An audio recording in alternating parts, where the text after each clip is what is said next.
Welcome, everyone. This is the Digital Wellness webinar. We're going to talk about credit applications today and the new report from Consumer Reports about credit apps. I want to start off by saying that the folks who are joining me from Consumer Reports on the call, I want to introduce, first of all, Lisa Gill, who is the reporter who wrote a very excellent story, which will be appearing in your chat fairly soon, about these credit apps and about the report. Hi, Lisa, where are you right now? I'm right here. Thanks so much for having me today. I'm just delighted to see so many people joining us. Where are you in the country? I am in Austin, Texas. Right on. We're also going to be hearing from Syed. Syed, where are you right now? Hey, everyone. I'm actually in Missouri right now. Missouri. All right. See, we're just as far afield ourselves. This is awesome. And then also, he's not going to come on to say hi, but you will be seeing him in the chat and you'll be seeing him in the question and answer. We're also joined by Marcus Jones, who will be answering some of your questions and interacting as we go. So thank you all for being here. We are very excited to talk to you. Before we jump into the story of credit apps, though, I'm going to take us through a quick introduction and a little bit of housekeeping. So Brian, if you wouldn't mind rolling us forward here. So what we are here to talk about today, credit apps. We wrote a report. It's a pretty exciting report. We're excited to have done the research that we did. We're going to tell you about what we found in that report. We're going to tell you about what you should do about credit apps and what you should be doing to be bringing them into your life. We will try to get much time for questions from you all as we can near the end, and we'll try to get you out of here by the top of the hour. So that's 4 p.m. on the East Coast. So if we can do all those things in an hour, we will be very successful. But Brian, tell us. Let me see a slide about housekeeping here. I want to take you all through a few quick things about what you can expect today. This is meant to be an introduction. So each of the apps we did review, they do operate a little bit differently. We won't have time to go through all the details of each specific app, but we did document that at great length in the report. So if you really want to get in there and walk out, we can connect you with that. I also want to give you a real quick acronym alert. We will be talking in as plain language as we can get away with, but I'm sure that some technical jargon will creep in, either about the acronyms about the apps or about the acronyms about all the different bills and pieces of legislation moving around. If we throw an acronym out there that you don't recognize, just ping it in chat and we will go back and clarify what we were talking about. You should have also gotten a note that we are recording this to share with other people. That is both important news for you to know, because we are recording what's happening here, and that means you don't have to take good notes. If you would like to go back and watch this later, we will send you a recording of everything here, and we will be doing that probably about 24 hours after this concludes. Give it time for me to edit it and put it up on the internet. There should be closed captioning, which you should be able to turn on via the live transcript button at the bottom of your screen.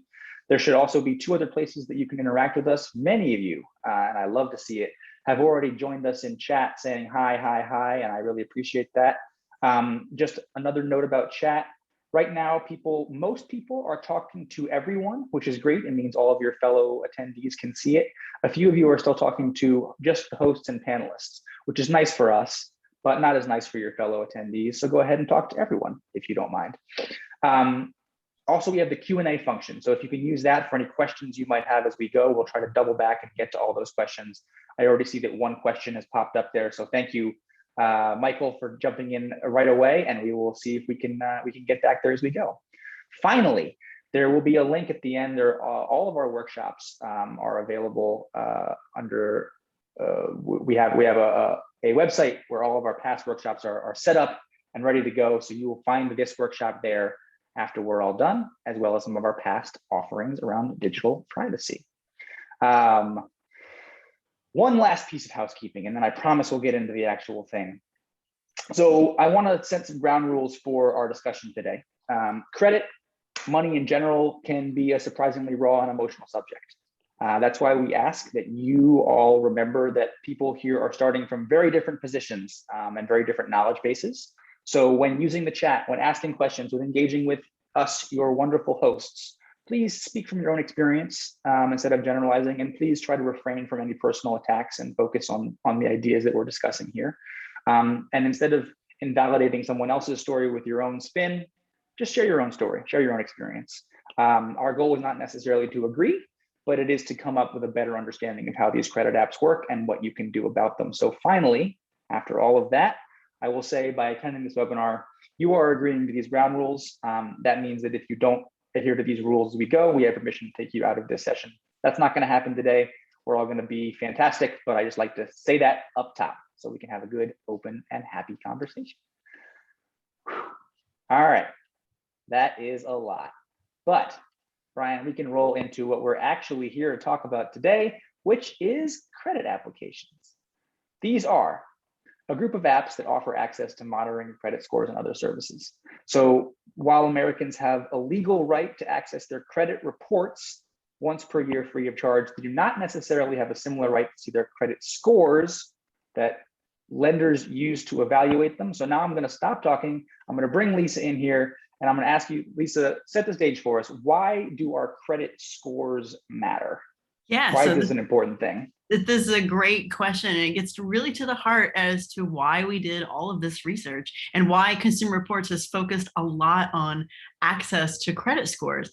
And it turns out credit scores unlock all sorts of things for people. And it's not just simply getting maybe a new credit card or a loan to buy a car or a loan to go to college or even buy a house. Credit scores matter for things like your utility bills.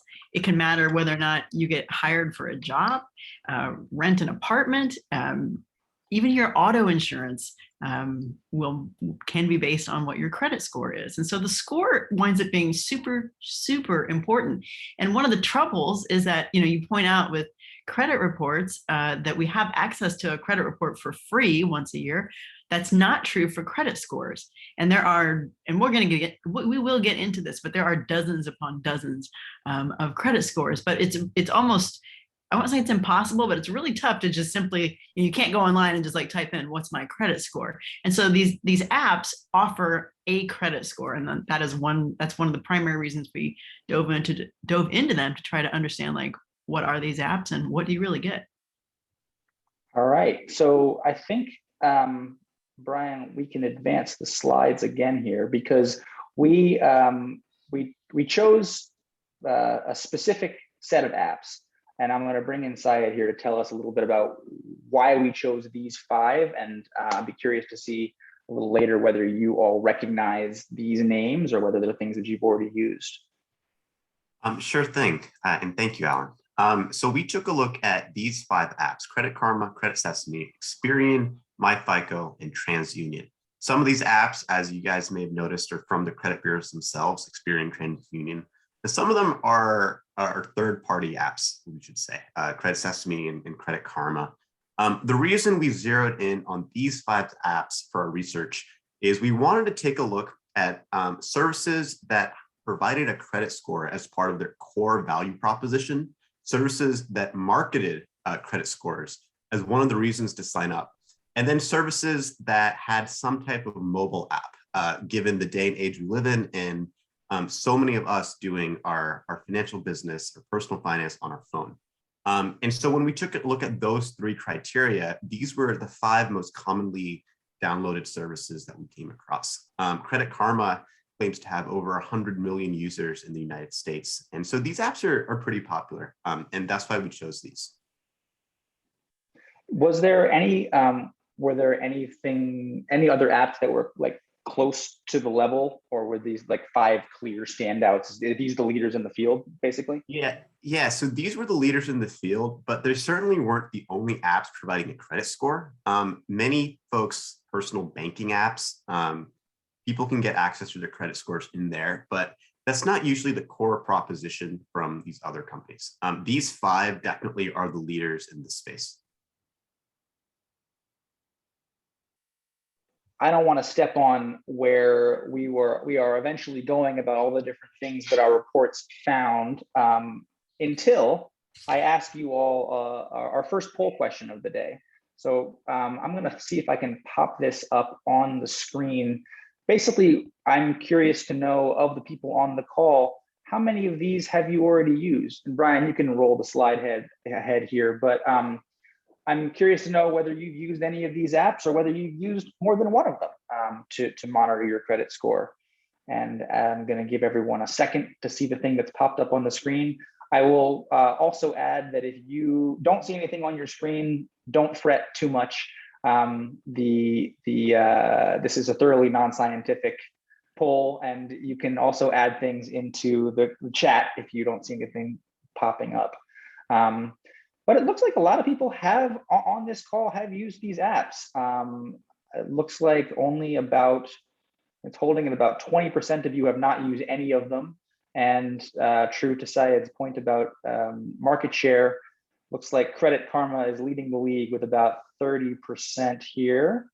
And about a quarter of you have used more than one of these credit apps. So this is an audience that we can dig in here with. It's very exciting.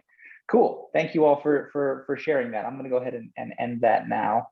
And you should see the results up on your screen now. But basically, yeah, it looks like we have a pretty wide range. It looks like MyFICO is the maybe the outlier here. Not as many people are using that one, and that is one of the high cost ones, right? That's one of the ones that costs a lot of money. Yeah, perhaps that's connected. Okay, cool. Let's roll ahead here and get into some of the things that we found. Oh wait, did I have another poll I wanted to ask you guys a question on first? Yeah, we're going to ask them. Yeah. Let's ask you guys another question instead. I also want to know, based on so it sounds like we've got an audience of people who is pretty, y'all are pretty astute in that you are at least trying to monitor your credit scores and your credit reports. So I want to know when the last time you checked your credit score was. Are we talking, regular thing? Is it in the last 6 months? Is it longer than that? Or have you never done this before and you're here to learn? All right. Let's see. Interesting. A couple people are noticing in chat. I'm noticing in chat, Charlie saying I use the web access but don't have the app. So we can touch base a little bit about the distinctions between having the app on your phone or on your device and kind of going through a portal. Someone checked this morning. Let's see. Last month, Credit Karma pretty regularly. This is a pretty active audience. That's very interesting. I'm going to go ahead and end this now and share this result. It looks like 81% of you have checked your credit score in the last 6 months. So this is an important thing to check in. I also saw someone in chat who said that their credit is frozen. So let's go ahead. We will also mention that a little bit as we move through all of these things. Okay, now seriously, let's get into what was in the report. Let's go one more slide forward here. And Brian, I'm going to take everyone through some really top level findings, and we're going to dig into each of these and kind of break down what they might mean for you. But of the 5 apps we looked at, they're all providing or selling unhelpful credit scores. That might mean that the credit score that they offer you is not, in fact, the one that is the most relevant to the industry standard that you are operating in. If you're trying to buy a house, for example, it might not be the credit number that the person giving you a mortgage is looking at. Most of these, I believe 4 out of the 5 of them, charge for free credit reports. So you should have the option to have a free credit report. These apps are providing that to you, but they are charging you money to do it. All of the apps collect substantial amounts of private consumer data, and all of the apps are using that data to potentially mislead you into selling you services that they claim are in your best interest, but might not in fact have anything to do with you or might not be something that particularly applies to you. Last but not least, all the apps we looked at require consumers to agree to arbitration clauses, and we'll dig a little bit into why that is a problem. And Brian, why don't we go into our first one of these, the question of unhelpful credit scores. So Lisa, can you break down for us, how many credit scores do I have? What do you think? Yeah, it's interesting. If people are watching the Q&A, this sort of question is coming up quite a bit. And what I was surprised to really learn when I got into this topic is that there are literally dozens upon dozens of credit scores. And that's not only true for FICO, but even for Vantage score.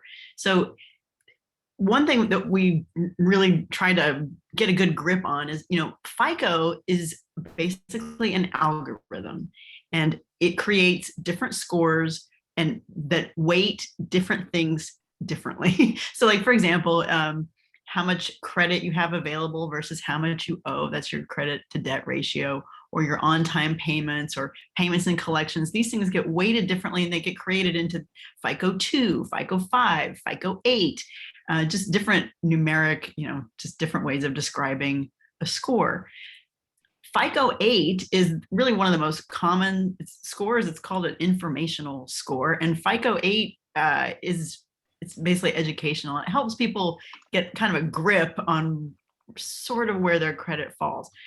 But the apps don't really show you that. Actually, the biggest free app, Credit Karma, shows you Vantage, a single Vantage score.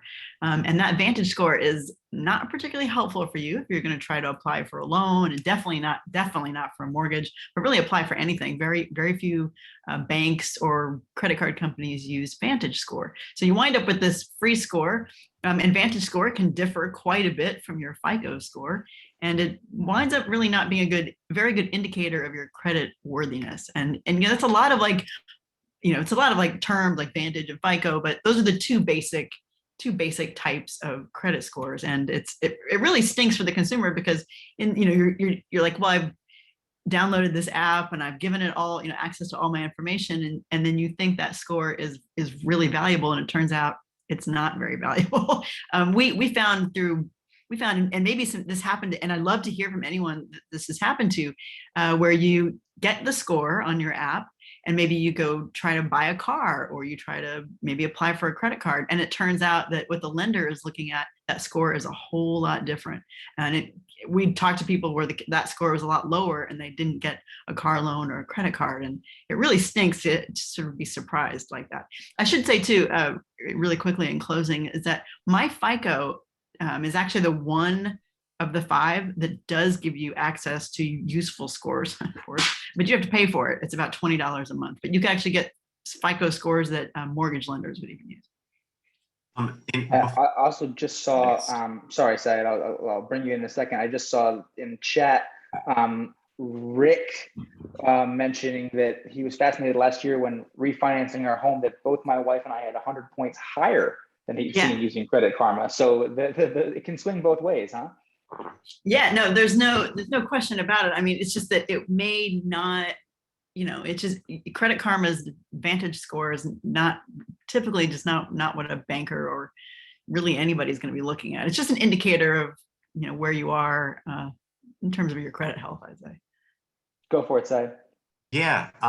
The interesting thing about MyFICO and the FICO scores is that the MyFICO app, I mean, if you're paying for access to your true credit scores, they'll only provide 28 of your FICO scores, but in reality, you have over 60. And so you still get less than half of the scores that lenders are using to make judgments for you. And that's just because I think we are worth it. Yeah. Sorry, just because I think that we maybe glossed over this a little bit to begin with. So your credit report is a readout of all of your past financial transactions over the course of your entire life. And your credit score is a number that translates that in some way. Is that right? That's exactly right. Yeah, and I'm sorry, you're right. We really just assumed everybody understood that. But your credit report is basically like a long grade sheet. It's like a long history of your financial data, and it logs everything. It's all of your every loan you've ever had, every credit card, if you've bought a house, if a bill went into collections, even if it's not yours. Sometimes mistakes are made and things wind up on credit reports that aren't supposed to be there. A lot of times even employer names show up on there, your address. If you have a change of address, it shows up, but a lot of information about you shows up on that credit report, and the scores are derived from the raw information in that report. The analogy for this that I like to use is that your credit report is when you go and check to see how you did on your assignments in class. And the actual FICO scores, the specific ones for different lending products, your bank card score, your mortgage score, these things are really the grades you get in those classes.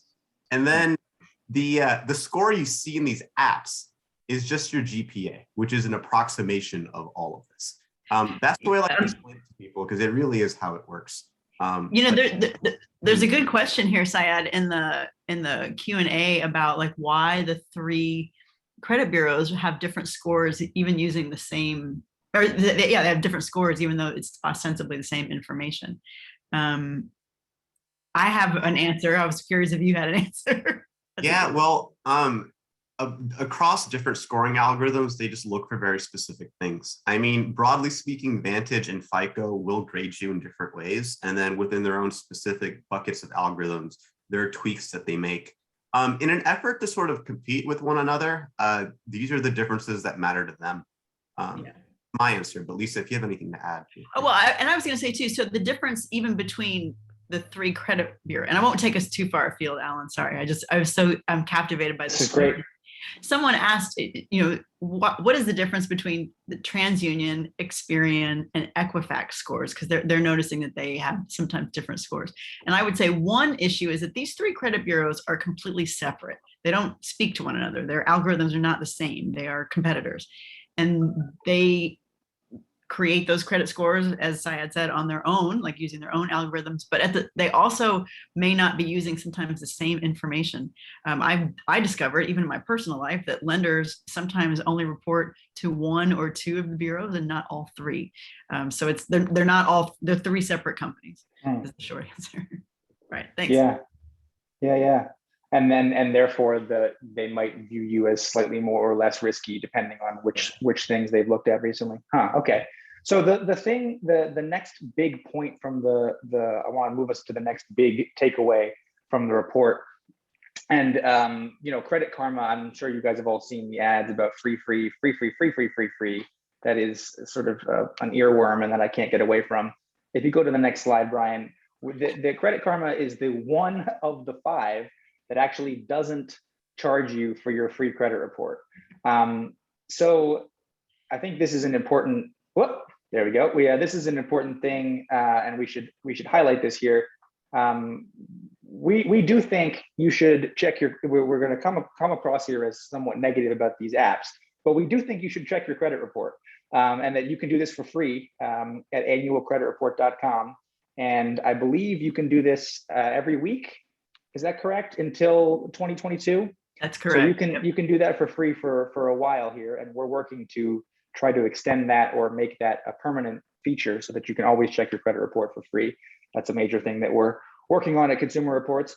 But 4 of the 5 apps charge users for access to what should be this free thing. How do they get around that? Yeah, it makes literally no sense that they charge for it. And then they do something else that is odd. Even once you begin paying for the free credit report that you can already get at annualcreditreport.com, they don't even update it that often. So at annualcreditreport.com, the information will be updated every week and you can look at it for free every week. Whereas on some of these apps, they only update it every month and sometimes even less frequently than that. So the thing that you're paying for is not only, you shouldn't be paying for it, it's also outdated. It's a very odd, I think they see it, and maybe Syed's got a different, something to add here as well, but I think they see it as a value add, but it's goofy. I think they assume that people don't realize that you can already get your credit report for free by law. It does feel like that's a thing that we've all been trained to, or that it's permeated in our brains that we should look at this and we should care about it, but we don't really know enough to find it in the right place. Go ahead, Syed. I was going to say one of the parts of our thesis here for our report is that a lot of what's being offered in these apps, you can just find elsewhere for free and in a more secure way. And that is literally legally the case for credit reports. They're free once per week at annualcreditreport.com through April of 2022. And people have a legal right to them anyway. And so there's really no reason anyone should ever be paying for access to their credit report. And all right, let's go ahead, because I'm seeing a lot of, well, let's see, I'm seeing a lot of interesting things in chat. So thank you all, keep it coming. This is fantastic. But one particular prescient thing that I think takes us nicely to the next slide, someone saying, if anything is free, that means that you're paying for it in some other kind of a way. So that's a really important point here. And something that we really want to underline is that you may be making a choice to go to a free app or something that is not the like MyFICO that costs $29.99 a month, but you're probably paying for that in some other major way. What kind of data are these apps collecting? It's a couple of things. They're collecting all kinds of explicit data about you. It's your financial information. It can be your previous employer information, your address. If you agree to it, in at least one of the cases, you give them access to look at your driving records. In two of the cases, you give them, if you agree to it, you give them the ability to track through the GPS co-location on your phone, track your whereabouts, even when the app is not running. It really opens, and in at least one of the cases, I believe it's TransUnion, our privacy experts, as they read the fine print, in the end kind of threw up their hands and said, basically, you agreed that they can look at really any data about you because the language is so squishy and nebulous. So you give up I guess my message is you give up two things. There's a lot of known data that you give up, and then you also give up the right, or you give them the right to go look at all kinds of other data, some that you may be aware of and others that you might not be. And who are, so there's always an interesting question, and we've talked about applications and data sharing on a couple of these webinars. There's always kind of an interesting question about the potential for consumer harm versus like very clear and actionable consumer harm here. When we were looking through, and I guess also when you were sort of reporting this stuff out, Lisa, did you guys find cases of this could be scary if, or did you find a lot of things where like this has already happened and it was terrible? Yeah, I mean, to keep the examples very concrete and actually having to do with credit scores and credit reports, and it's germane to one of the points that we found. So in their data gathering on you, these companies essentially build a digital profile of you, and I like it. I think of it as a digital dossier, and whether it's Lisa Gill or Alan Smith, and then it gets grouped together, and that information, it doesn't necessarily get sold, although in one case one company said they just outright sell it, but it gets shared with potential partners, and it's hard to really pinpoint how that data is used. But one thing we're certain of is that it's used often, and I think in all cases, as marketing material that gets sent back to you as credit card offers or personal loan offers or any kind of financial service offers.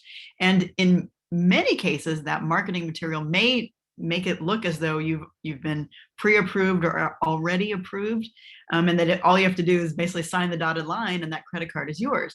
Now, at first that sounds like, hey, that's a good thing. I don't have to go sifting through 50 different credit card offers to find the best one. But I spoke to a couple of people who they received marketing materials that looked like they were approved. They went ahead and applied, and then they were denied when they actually got to the credit card company, their application. And once you get denied, and people can, I'm sure, chime in on this, you will see a decrease in your credit score. And that's for interesting reasons that we don't, it's a little in the weeds, but you don't want to be denied credit, especially if you're seeking, when you're seeking credit. So we saw it hurt people's scores, which means then they have difficulty getting loans for something else. And it was, in the case of one person, it was a small business that was affected, and they couldn't get credit after that. So it has real world application. And so these digital dossiers or these digital profiles of you, this digital avatar of you basically gets sold and marketed around and then sent back to you in odd ways. And it can be disorienting. I have one of, I'm not going to say which one, but I have one of these apps that's actually on my computer, and I am hit with marketing materials about every 3 hours, and Yeah. it's insane. It's really insane. So roll the slide one more time here, because what we're talking about now Yeah, is skip ahead. sort of the way that the way that they these apps take your data. Sometimes they could be selling it, sometimes they could be changing it to third parties, but then they're using it themselves, and they're using it to market a series of different products, and that can be a wide range depending on what these different apps are, who they're generally trying to serve, and what their goals are. But all of them are targeting advice, and in some ways, I guess it's kind of like data washing. They're using the fact that they have collected all of your data, and they are targeting things that seem, as in their offerings, as if they are perfect for you. But when we pulled back the hood, there was no evidence that they were actually being targeted directly to you, right? They were just kind of taking your data and splashing a nice picture on it, and saying, this is something you want. Yeah, sometimes I would say, without, I mean, I did not look specifically at all the marketing materials or marketing promotions that were sent along, but that is absolutely the case. I mean, it can look as though you're a great candidate, and when in fact you're not a great candidate. And it's very confusing for the consumer. And our ultimate advice was like, if you're shopping around, if you really want a credit card or you want a small business loan, do not rely on anything sent to you through your email, no matter where it comes from, Credit Karma or TransUnion or whomever. You need to be doing your own research, not relying on promotions that are sent to you. Can I just saw a couple of questions. I think we can. Yeah, there's so many good questions here. There's so many good questions, but the one that I feel like is pretty core to this conversation so far is, we just name dropped annualcreditreport.com. Yeah. Who are they? What are they? Why do we trust them more than any of these other folks? Who are they? So by law, all three credit bureaus, the really big ones, TransUnion, Equifax, and Experian, together as a congressional mandate, had to create annualcreditreport.com for consumers. So it should be. It's too bad it's not like .org or .gov, so it looks, not commercial, but it is commercial. It's the best place to get your credit report. It is for free, and I'm noticing questions about like the type of information that they ask. They do rigorous screening, and so and we saw this in an earlier study that Consumer Reports did, actually led by Syed, that one of the things people complain about is like they're asking very detailed questions about car loans from 10 years ago, or mortgages from that you've long paid off, but they are asking very, very detailed financial information about you to screen you, to make sure that you are really you. If you don't get those questions right, you accidentally some of them you just can't remember, and they're intended to be difficult. You may be asked to send in information. I noticed someone here noted that their son was asked to send in some personal information, through the mail. Sometimes that's the better way to do it, to prove who you are. But yeah, I understand it can be rigorous. Yeah, it's one of those weird. It's just a weird thing. Usually, once you have an account somewhere and you're setting up security protocols, you set up the security questions, but right. The bureaus in this case do it for you. And especially if there are inaccuracies on your report that inform what those questions are and the answers to those questions, it's entirely possible for people to just get soft locked out of their credit reports because the bureau's got something wrong about you. Yeah. It's just one of the many foolish parts of the system that we hope changes. Just as an aside, if it happens to you that you go to annualcreditreport.com, so you're going to pick one of the three bureaus. You have to do each of them separately. And as you're answering their questions, so let's say it's Equifax, and you're trying to answer the questions and you maybe fail the test about yourself, or there's errors that you're not answering correctly because it's an error. They typically provide a phone number. You don't necessarily always have to send things through the mail. So look for the phone number. Try, in the case about your son, try again, and get the phone number. But there's usually a special phone number you can call to like answer questions over the phone, and then they will send you the credit report.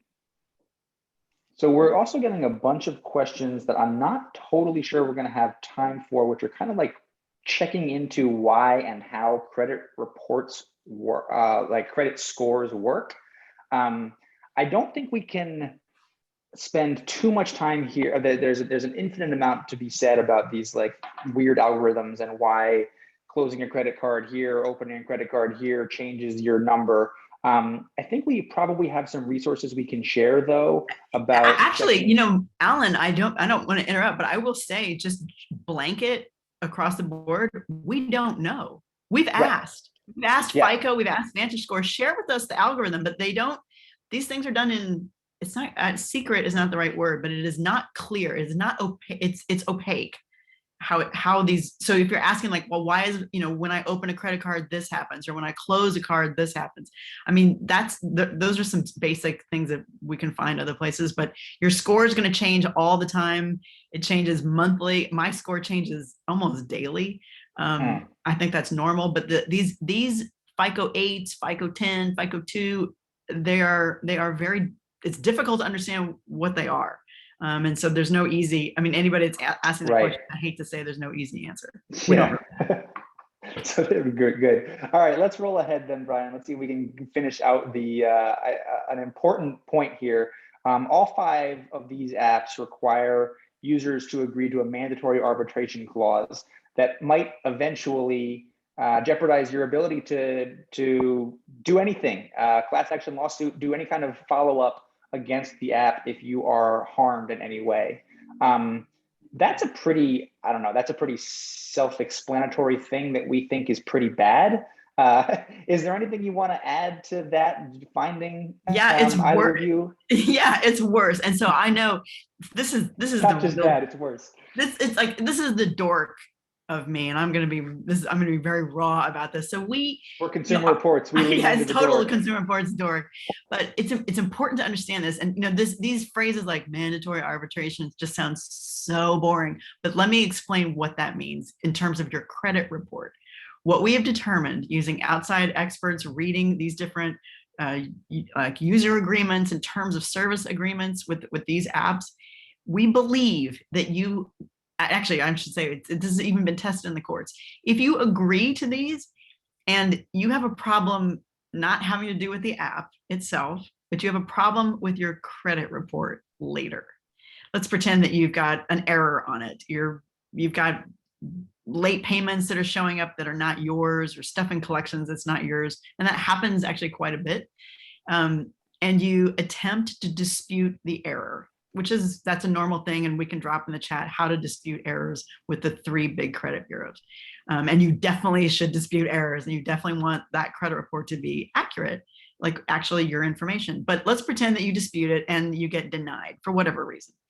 And believe it or not, by law, the best next way to appeal can be by hiring a lawyer, or getting a lawyer, and filing a lawsuit.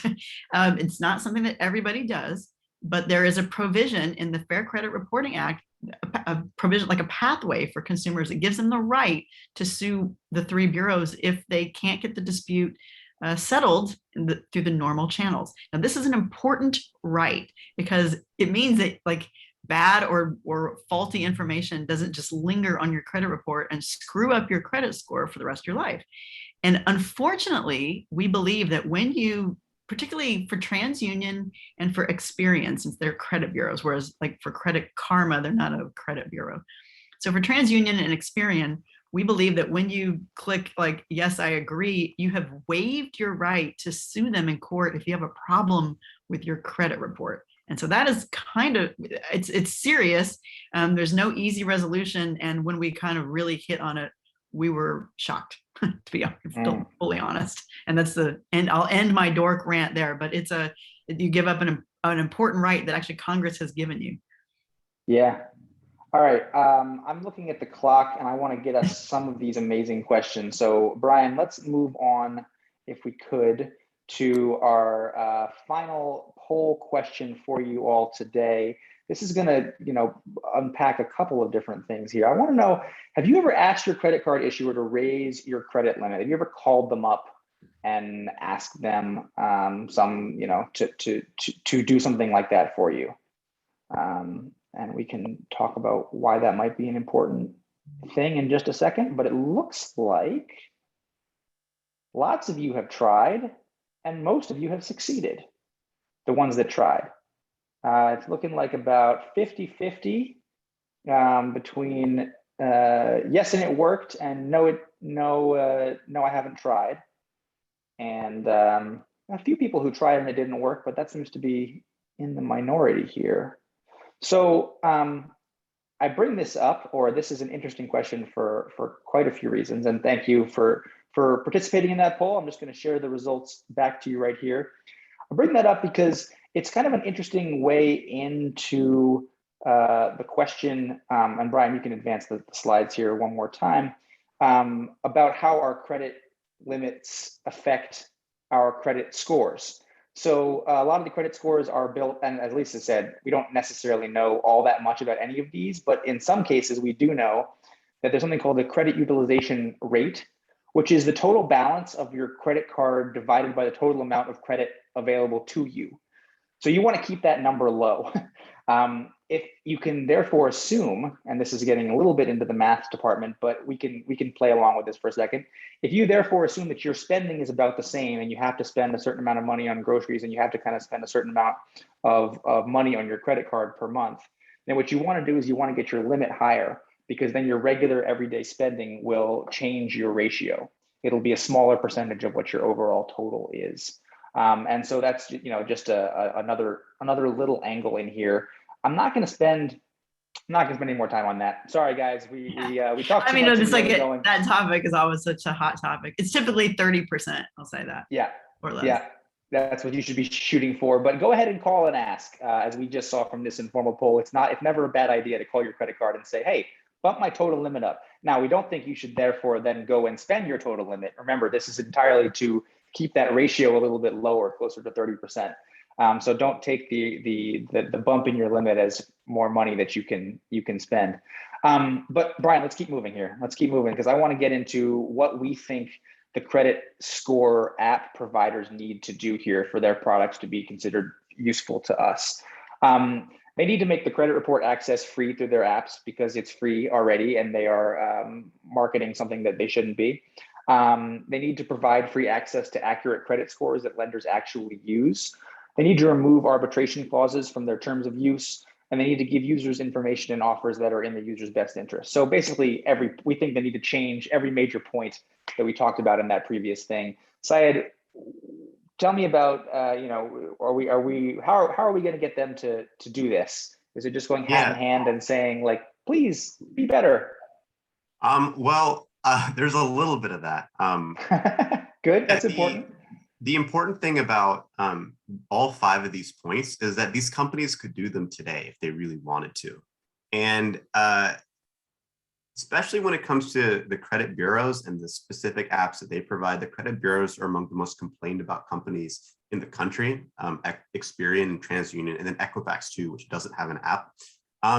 Credit Karma and Credit Sesame, not so much. A lot of people are pretty fond of the one-stop shop that these apps seem to provide. But we are trying to fight all of these companies in a different way, which I think we can talk about in the next slide. Yeah, let's go ahead and roll forward. So we think there's a lot that Congress can do by enacting some changes in the law. The first thing is passing HR 4120, which is the Comprehensive Credit Act. This is a big credit reporting reform bill that has more to do than just credit scores, but it changes the credit reporting system and strengthens consumers' rights. It gives them further opportunities to dispute information on their credit report. It provides consumers the 60+ FICO scores that lenders use to make actual decisions about them. It requires the Consumer Financial Protection Bureau to take a look at how credit scoring is done and find new and more accurate ways to do it, and issue new, stronger regulations on the credit scoring part of the industry. Congress can also pass the Protecting Your Credit Score Act. And this is a bill that effectively would replace all of these companies. It creates a website similar to annualcreditreport.com where folks can log in and then see and compare all of their credit reports. And if the other bill also passes, they'll be able to see all the credit scores that lenders use to make decisions about them. That would effectively be a one-stop shop where you can actually manage your credit report and your credit scores. And then there are other things that Congress can do. There's a bill called the FAIR Act, which bans arbitration clauses in consumer contracts like the ones we see here. And they can also adopt national privacy legislation to just take the whole point about data privacy and security and sort of nip that in the bud, strengthen consumers' rights in those spaces. So with all of these bills, there's a lot of work that is being done in Congress right now to improve the system, to take on these companies and strengthen consumers' rights in this space. If folks want to get involved in our fight to push— Next slide. Yeah, they can sign our petition at action.consumerreports.org. We're pretty We'll close. also drop that in the chat, and we're going to send it to you in an email after this, so you will get that in a couple of different ways. Yeah, if you haven't already signed. We're pretty close to our goal, but we could always use more. But this is a petition urging Congress to pass these two bills. They've both been heard in the House. They just got to be marked up, and they both passed the House side of things before. And so we're feeling good about those steps, but they've never quite made it all the way. And we hope this petition can help. There are other things that consumers can do to just take a little bit of their control back. One is, if you have any accounts with any of these companies, feel free to close them. You don't necessarily have to use any of these services to get your credit score and report. If you want to get access to your credit report, always go to annualcreditreport.com to get a free copy of your credit reports from the three bureaus. If you want to get your credit score and you don't want to— Can we pause for 1 second on the closing the apps thing? Because I've seen this question like 3 or 4 times. Is it enough to just close the app, or do you have to do something more complicated to get them to delete your data? And what would that be? Yeah, I can pass it to Lisa on that, actually. I think there's a couple of things, and I don't want to interrupt your flow, Syed, but I will say, because I'm seeing this question in chat. So obviously you get rid of the app, but you notify the company that you're closing the account. So it's not simply like, oh, I'm just not going to give them my credit card number anymore to pay if you're paying, for example. But like, let Credit Karma or Credit Sesame know that, the free ones, that you're closing the actual account. Go into your phone and double check all your privacy. So these are general privacy issues. Double check all the privacy settings on your phone to make sure that it's still not tracking you, even though the app might be thrown away. Turn off your GPS locator information. Something else you can do, and Alan, I totally failed this, and this is a really important point. So part of the terms of service agreements with these apps, for a few of them, is that you give them the right to, in creating your digital profile, the right to scrape your social media. So, your Twitter account, right, your YouTube, anything, Facebook, to help build images of you, and whether or not you like a business nearby, like on Yelp. So you give them the right to that information. So what I would suggest, if you are gonna, get rid of the app, you want to you want to close the account, but you also want to go into your social media privacy settings and make sure that your posts, your pictures are to people that are your friend group, and they're not just available to the public, because when they're available to the public, they can be easily scraped and cherry picked and used to create your digital dossier. I don't know if I'm answering it well enough, but you have to take actual action. Don't just throw away the app. Yeah. Don't just delete it. Do more. Go ahead. And if you haven't signed up for any of these services, then don't. If you want to get access to your credit score, check with your bank or your credit card company. Oftentimes your bank or your credit card company is already wanting to provide you your credit score. It's not like a core part of their value proposition, and it's not often marketed heavily, but your bank and your credit card companies do have your credit scores, and they can provide it to you. It likely will not be the scores that lenders are using, but it's better to get your generic score through your bank and your credit card company than it is to get them through these 5 services. If you're unbanked or don't have a credit card, unfortunately, this is one of those places where both the law and then the system is not built to serve you. And that is why we highly encourage you sign our petition to get Congress to fix these things and let people know. That's all I got on this side. Yeah, I think that last point, this is the moment for us to evangelize about the excellent article that Lisa wrote, the excellent report that Syed put together, this webinar, whichever function you think your friends and relations are going to consume this information in the most effectively. Please share it, pass it on. If Consumer Reports can get into someone else's ear about this, we think that that's an important thing. We have taken ourselves pretty close to our time here, but we do have a couple of minutes for your questions, and we'll see how many we can slam through here. I want to start off with a bunch of different questions that zip by about credit freezes. If you've frozen your credit, where does that play into all of this? There's a difference between, and they point out a difference between freezing your credit and locking your credit. Yep. your credit. So it is beyond the scope of this discussion.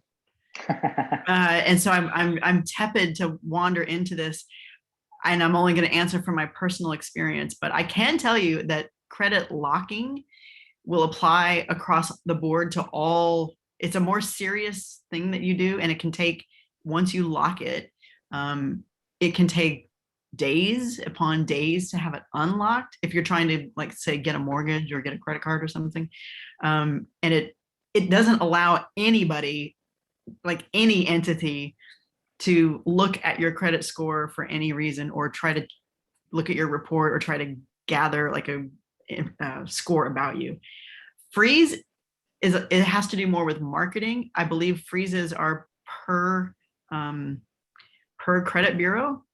Those you can freeze and unfreeze, freeze and unfreeze. It doesn't take long, but I do feel like this is probably not the perfect place to have this discussion, but those are 2 important ways you can at least stop some people from just, looking at your credit report and trying to send you marketing materials or see if you're a good candidate for a loan. Yeah, my just to like wrap this up, my recommendation is for folks to just freeze their credit. I wouldn't really explore credit locks. Those are definitely a stronger thing when you think that there's been something seriously damaging done to your credit report. Like fraud, if you're in the middle of identity theft. Yeah, but I actually recommend folks just always have their credit frozen, and in that way you sort of control when your credit report is being used to make applications for different lending products. It's a good way to keep your identity safe. There's actually a bill in Congress freezing people's credits by default, which we're also pushing for. So it is a good idea to have your credit frozen. Let's see, what else can we slam in here? I liked the question, can businesses, no, we already got through that one. Let's see. So another question we like, how does FICO credit rating affect my utility bills? What's the connection there? Yeah, so that could be whether or not they'll even put a utility in your name. So let's say you rent a new apartment, you're like, oh, I got to put electric, water, and gas in my name. And if you have a poor credit score or no credit score, they may not, you might not be able to get an account. We have not done stories on this. I just know this from, it's like the margins of our reporting when we were just looking at, how do credit scores affect our daily lives? And it's the same true with like cell phone companies. I mean, when you try to get a cell phone contract or anytime you kind of enter into a contract with businesses, they often will check your credit score. And then a couple of people have talked about the distinction between accessing these different accounts on an app, on a phone versus sort of a desktop experience. When we were looking at that, is that any different about how data is being shared? Or obviously a desktop experience is not going to track your location quite as well, but it still might open you up to the same set of Facebook and Twitter and that sort of stuff?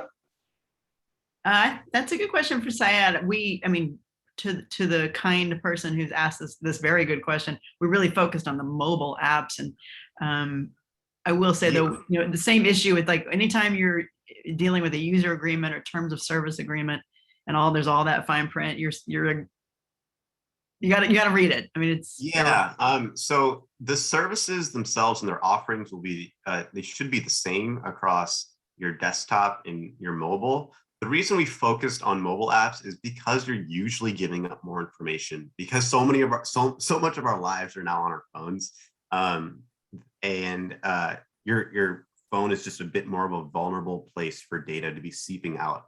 And so in that regard, if I had to choose one, it would likely be the desktop is better. But all in all 5 of these companies, I think, are just not worth anyone's time. And so whether it's mobile or desktop. Yeah, I just think the mobile just opens you up to the GPS following and tracking. And if that doesn't bother you, then it bothers me. The last thing I want is for the Credit Karma to know when I'm going to the grocery store, or going to Starbucks or whatever. It's just not their business. Syed, I realize this is something that you've been working on for months and months and dedicated a lot of time and brain power to. I'm going to give you 60 seconds to answer this question. What do you think the best thing our audience today needs to know about correcting their credit report? If they find an error, if they find something that doesn't look like them, what should they do? What should they know? Yeah, so the first thing they should do is if they notice an error, make sure that anything regarding that error, pull up all the documents you've got about it. If you have anything, say that someone said you missed a payment when you didn't, if you have any documentation regarding the payment, pull all that information together. Then I would file a dispute with that credit bureau. And at the same time, make sure that the same error is not appearing on your other credit reports. I would wait for that dispute process to go through, and there might be a little bit of back and forth between the bureau and you. Keep that documentation handy. If the error does not get resolved, I would file a complaint with the Consumer Financial Protection Bureau. This is an institution that would match your complaint with the company and try to sort it out in that way. Hopefully that gets your error resolved. If all else if all of that doesn't work, which in some cases, unfortunately, that is the case, then I would explore legal action. Or if that's something you pursue. But those are the general steps that I would take when handling a dispute. Wonderful. Thank you all very much for the excellent questions. I think we got through a lot, but I realized we didn't get through all of them. So a couple of things for you to know here. There will be a follow-up email that I will be sending probably tomorrow, in which we will have all of the great links that Marcus has been dropping in here, some of the kind of resources we've been talking about today, including the places that we do recommend you go for free credit reports. We'd love for you to know what topics you want to see for future workshops like this, things that fit into the digital wellness space in some way, shape, or form. We'll also be including in that email the link that's on your screen right now, but you can always sign up and check our past digital wellness offerings at action.consumerreports.org/events.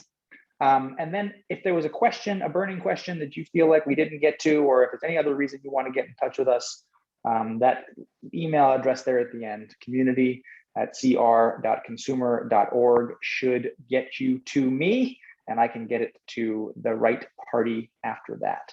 And as Marcus just put in the chat right there, don't forget to sign the petition.